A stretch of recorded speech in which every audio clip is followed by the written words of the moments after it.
Deep in the heart of a dark, foreboding forest, there lived a fearsome mage. His powers were legendary, and his name was whispered in hushed tones by those who feared him. For years, he had been left to his own devices, but now, rumors were spreading that he had set his sights on a new target, a small village on the edge of the forest. The villagers were terrified, for they knew that the mage's powers were beyond anything they had ever seen. Little did they know, their worst nightmares were about to become a reality. As the rumors spread, the village elders called a meeting to discuss the matter. They knew that they had to act quickly to protect their people from the mage's wrath. After much deliberation, they decided to send a group of brave warriors to confront the mage and plead for mercy. The group set out on their journey through the dark, winding forest. They walked for days, their nerves on edge, and their hearts heavy with fear. Finally, they came upon the mage's lair, a forbidding tower that rose high into the sky. The warriors climbed the stairs, their weapons drawn, ready for battle.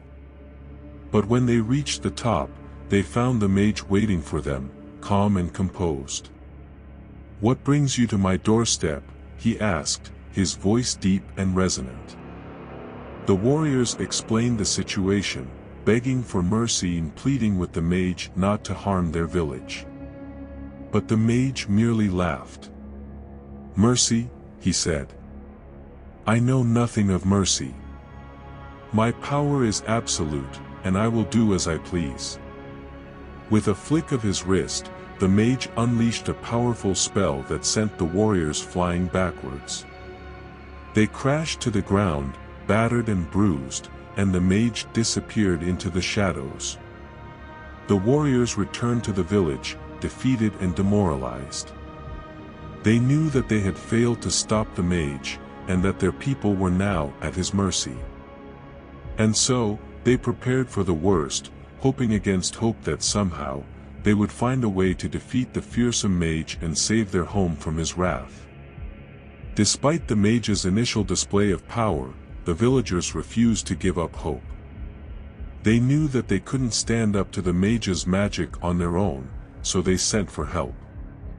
Days turned into weeks, and weeks turned into months. The villagers waited anxiously for a response, unsure if anyone had received their plea for assistance. But finally, one day, a group of powerful wizards arrived at the village. The wizards had heard of the mage's reputation and knew that they had to act quickly to stop him. With their combined powers, they created a barrier around the village, preventing the mage from entering. The mage was enraged by the wizards' interference and unleashed a barrage of spells, but the barrier held strong. Finally, after days of intense battle, the wizards managed to weaken the mage's powers, leaving him vulnerable. The villagers, with newfound courage, joined the wizards in the fight against the mage. They fought bravely, using their knowledge of the forest and their ingenuity to gain the upper hand. And in the end, it was a small group of villagers who managed to deliver the final blow, defeating the mage and saving their home from destruction. The villagers rejoiced, grateful for their victory, but also mindful of the sacrifices made by those who had helped them. They vowed to never forget the courage and bravery of those who had come to their aid, and to always remain vigilant against any threats to their home. And so, the village on the edge of the forest continued to thrive, its people forever changed by the experience, but stronger and more united than ever before.